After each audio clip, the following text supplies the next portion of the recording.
আসসালামু আলাইকুম। সোনালী মুরগি পালন আজকের চতুর্থ ব্লগে সবাইকে স্বাগতম। এই মুহূর্তে আপনাদের মাঝে আসলাম আমি রুদ্র, এবং আপনারা অবগত আছেন ইতিপূর্বে আমাদের চারটা ব্লগ অতিবাহিত হয়েছে, এবং সেইখানে আপনাদের আমি দেখাইছি যে আমাদের যে খামারটি আছে এই খামারে আপনারা অবশ্য জানেন যে এখানে সর্বমোট 400 পিস মুরগি আমি উঠাইছিলাম। আপনাদের ইতিপূর্বে আমি এনশিওর করছি। তো কথা ছিল যে A to Z অর্থাৎ শূন্য থেকে শেষ পর্যন্ত আপনাদের ভিডিও আকারে উপস্থাপন করব। কত টাকা কি করলাম, কত টাকা দিয়ে ভ্যাকসিন করলাম এবং খাদ্য খাওয়াইলাম কি। আমি আন্তরিকভাবে দুঃখিত যে ব্লগগুলো আপনাদের আমি কন্টিনিউ দিতে পারি নাই সংসার জীবনে ব্যস্ততার কারণে।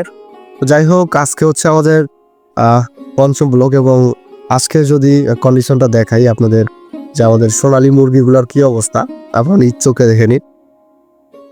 তো এখানে দেখেন, খেয়াল করেন, এখানে মাশাআল্লাহ অনেক সুন্দর হয়েছে বাচ্চাগুলা, দেখতে পাচ্ছেন।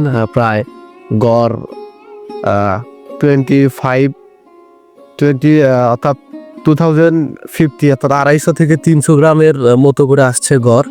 জানি না কতটুকু আপনারা দেখতে পাচ্ছেন, ক্লিয়ার করি আপনাদের। তো এখানে আমাদের চার্ট আছে, চার্টটা যদি আপনাদের যদি আমি স্ক্রিনে দেখাবো। আজকে হচ্ছে 21 দিন, গতকালকে রানীক্ষেতের ভ্যাকসিন দেওয়া হয়েছিল। যখন মুরগির বয়স 5 দিন সেই সময় একটা ভ্যাকসিন করছিলাম, রানীক্ষেতের ভ্যাকসিন করছিলাম, এবং পাশাপাশি গাম্বুরো ভ্যাকসিন করেছিলাম 12 দিনের সময়। তো রানীক্ষেত ভ্যাকসিনের সময় আমার বাচ্চা মারা গেছিল হচ্ছে 11টা। সেই দিন অবশ্য ব্লগ করতে চাইছিলাম, পরে আসলে মন খারাপের কারণে, সময় এবং মন মানসিকতা ম্যাচ না করার কারণে ভিডিওটা আনতে পারি নাই। তো যাই হোক, আগামীতে কোনো ব্লগে আপনাদের A to Z দেখাবো। যাই হোক, আপনাদের কন্ডিশনটা দেখানোর জন্য আসলাম যে বাচ্চাগুলোর কি অবস্থা। তো যাই হোক, ইন টোটাল কত টাকা লাভ লস এবং কিভাবে কি করলাম পরবর্তীতে আপনাদের ব্লগ আকারে উপস্থাপন করব, এবং ইনশাল্লাহ আগামীতে আপনাদের এনশিওর করব। যদিও বা আমি বেশি অভিজ্ঞ না, আপনারা জানেন, সদ্য খামারি আমি।